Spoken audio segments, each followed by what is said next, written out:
Iran में सैकड़ों अमेरिकी सैनिकों की गई जान। डोनाल्ड ट्रंप को ईरान ने दिया सख्त संदेश। ईरान के दावे से दबाव में आए डोनाल्ड ट्रंप। अपने सैनिकों को बंदी बनाने की बात नहीं मान रहा अमेरिका। अमेरिका के राष्ट्रपति डोनाल्ड ट्रंप ने कुछ दिन पहले कहा था कि वो ईरान में अमेरिकी सेना को उतार सकते हैं। ईरान ने ट्रंप के दावे पर तुरंत ही रिएक्शन दिया था। कहा था कि हम भी इंतजार कर रहे हैं। अमेरिका के सैनिक ईरान आएंगे तो वहां से सीधे कब्र में जाएंगे। और अब ईरान की तरफ से दावा किया जा रहा है कि अमेरिका ने ईरान में अपने सैनिक उतार दिए हैं, लेकिन ईरान की सेना की कार्रवाई में अमेरिका के सैनिकों ने सरेंडर कर दिया है। ईरान ने अमेरिका के सैनिकों को बंदी बना लिया है। इसके बाद ये जंग अब और तेज होने की तरफ बढ़ती दिखाई दे रही है, क्योंकि अमेरिका के राष्ट्रपति डोनाल्ड ट्रंप ने अब अमेरिका की सेना के स्पेशल कमांडो को ईरान भेजने की तैयारी कर ली है। वैसे अमेरिका अभी तक ये बात भी मानने को तैयार नहीं हो रहा है कि उसके सैनिकों को ईरान ने बंदी बना लिया है। और आज अपने स्पेशल रिपोर्ट में हम इसी को लेकर करेंगे बात। नमस्कार, मैं आंचल।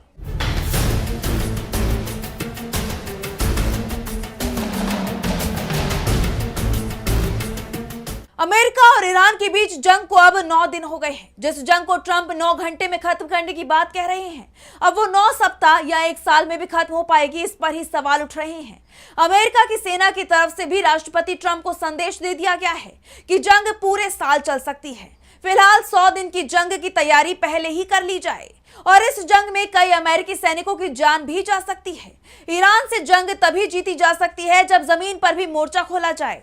और इसके बाद से ट्रंप के बयान सामने आ रहे थे कि ईरान में जमीनी ऑपरेशन शुरू हो सकता है। और ईरान के दावे को माने तो अमेरिका की तरफ से इसकी कोशिश भी की गई है, लेकिन ईरान की सेना इस्लामिक रिवॉल्यूशनरी गार्ड कोर यानी IRGC ने अमेरिका की इस कोशिश को फेल कर दिया है। ईरान की सुप्रीम नेशनल सिक्योरिटी काउंसिल के सेक्रेटरी अली लारिजानी ने कहा है कि मुझे बताया गया है कि कई अमेरिकी सैनिकों को बंदी बनाया गया है। हालांकि अमेरिका की तरफ से एक भ्रामक कहानी फैलाई जा रही है। उनका दावा है कि 5 या 6 अमेरिकी सैनिकों की जान गई है, और वो भी जंग के दौरान। अब जैसे जैसे वक्त निकलेगा वो दुर्घटनाओं या मनगढ़ंत घटनाओं के बारे में बताएंगे और कहेंगे कि उनके कुछ सैनिक इसमें मारे गए हैं। इस तरह से अपने मारे गए सैनिकों की संख्या को धीरे धीरे बढ़ा देंगे, लेकिन उनकी बेकार की कोशिशों के बावजूद सच्चाई को वो ज्यादा देर तक छिपा नहीं सकते। लारिजानी ने अमेरिकी सैनिकों को पकड़ने का दावा किया और ये भी साफ कर दिया कि अमेरिका इसे मानेगा नहीं। ईरान ने तो यहाँ तक दावा किया है कि हम इन सैनिकों की तस्वीरें भी जारी कर दें तो इन्हें AI जनरेटेड तस्वीर बताकर अमेरिका खारिज कर देगा, लेकिन बाद में उसे सच्चाई स्वीकार करनी ही होगी। वो बात अलग है कि अपने ही सैनिकों की मौत का वो कोई दूसरा कारण बता देगा। ये नहीं बताएगा कि उसकी सेना ने सरेंडर कर दिया है या उसके सैनिक जंग में मारे गए हैं। और जो बात लारिजानी ने कही और ईरान की तरफ से जो दावे किए गए, वैसा ही जवाब अमेरिका की तरफ से आया है। अमेरिकी सेंट्रल कमांड के एक प्रवक्ता ने अल जजीरा से बात करते हुए कहा है कि ईरान की तरफ से हमारे सैनिकों को पकड़ने का दावा किया जा रहा है। ये दावा पूरी तरह से गलत है। ईरान भ्रम फैला रहा है। इस जंग में अभी तक हमारे सिर्फ 6 सैनिकों की जान गई है, और इनकी जान कुवैत में अमेरिकी बेस पर हुए ईरानी हमले में गई थी। हमारा कोई भी सैनिक ईरान की गिरफ्त में नहीं है। अमेरिकी नौसेना के कैप्टन टिम हॉकिंस ने भी लारिजानी के दावे का जवाब दिया है।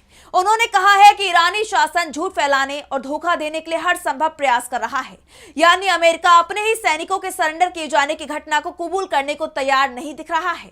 इससे पहले भी ईरान की तरफ से अमेरिका की सेना को पहुंचाए गए नुकसान के दावे किए गए, लेकिन अमेरिका ने कभी भी ईरान के दावे को मंजूर नहीं किया। बाद में जब दूसरे देशों के सैटेलाइटों ने अपनी तस्वीरों के जरिए दुनिया को दिखाया कि ईरान का दावा सच है, उसके हमले में अमेरिका के कई सैन्य बेस तबाह हो गए हैं, तो अमेरिका हर बार चुप्पी साध जाता है। और इस बार भी अमेरिका की तरफ से जो सफाई आई है, जल्द ही उसकी सच्चाई भी सामने आ जाएगी। आपको याद होगा कि जंग शुरू होने से पहले अमेरिका ने मिडिल ईस्ट में सबसे पहले अपना aircraft carrier USS Abraham Lincoln को भेजा था। दावा किया था कि उसका ये एक एयरक्राफ्ट कैरियर पूरी ईरानी सेना पर भारी पड़ेगा, लेकिन जंग के दूसरे दिन ही ईरान की तरफ से दावा किया गया है कि उसने इस एयरक्राफ्ट कैरियर को निशाना बनाया है, जिससे इसे बहुत भारी नुकसान पहुंचा है। ईरान ने USS अब्राहम लिंकन पर 4 खुर्रमशहर मिसाइलें दागी थी, साथ ही दर्जनों ड्रोन से हमला किया था। अमेरिका ने तो ये कबूल भी किया है कि ईरान ने उसके एयरक्राफ्ट एयरक्राफ्ट कैरियर पर हमला किया, लेकिन ये नहीं बताया कि इस हमले में उसके जंगी जहाज को कितना नुकसान हुआ। बाद में खबर आई कि यूएसएस अब्राहम लिंकन को ईरान से दूर ले जाया जा रहा है और धीरे धीरे ये दूरी जो पहले 200 किलोमीटर थी वो बढ़कर 1000 किलोमीटर से भी ज्यादा बताई गई।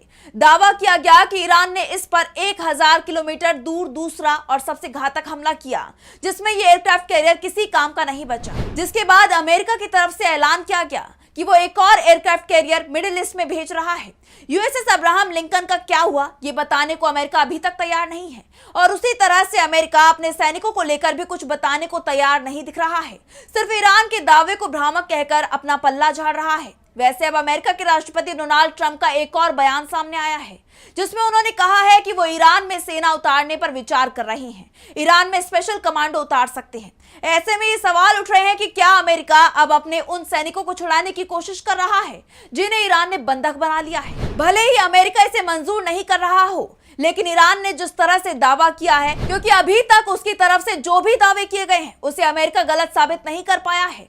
ऐसे में क्या ट्रंप अब अपने सैनिकों को आजाद कराने के लिए ईरान में स्पेशल सैन्य कार्रवाई के आदेश देने वाले हैं? इन सब के बीच एक और बड़ी खबर सामने आई है, जिसने अमेरिका की परेशानी को और बढ़ा दिया है। 28 फरवरी को अमेरिका और ईरान के बीच जंग शुरू होने के पहले ही दिन दक्षिण ईरान के मिनाब शहर में लड़कियों के एक प्राइमरी स्कूल शजरे तैयबा पर मिसाइल से हमला हुआ। इसमें 165 से ज्यादा स्कूली छात्राओं की जान चली गई थी। अमेरिका और इजराइल की तरफ से सफाई दी जा रही है कि यह हमला उनकी तरफ से नहीं किया गया था, बल्कि ईरान ने खुद ही इस स्कूल पर बम गिराए थे। अमेरिका के राष्ट्रपति डोनाल्ड ट्रंप ने तो यहां तक कह दिया है कि मैंने देखा है कि ईरान ने खुद अपने स्कूल पर बम गिराए हैं, लेकिन ट्रंप के इस दावे की पोल अमेरिका ने ही खोल दी है। न्यूयॉर्क टाइम्स ने एक एनालिसिस के हवाले से बताया कि स्कूल पर हमला अमेरिका ने किया था। यह अमेरिकी मिसाइल का हमला था, जिससे स्कूल छात्राओं की जान चली गई। यानी अमेरिका के राष्ट्रपति की तरफ से जंग शुरू होने के बाद से ही लगातार भ्रामक खबरें और जानकारियां दी जा रही हैं।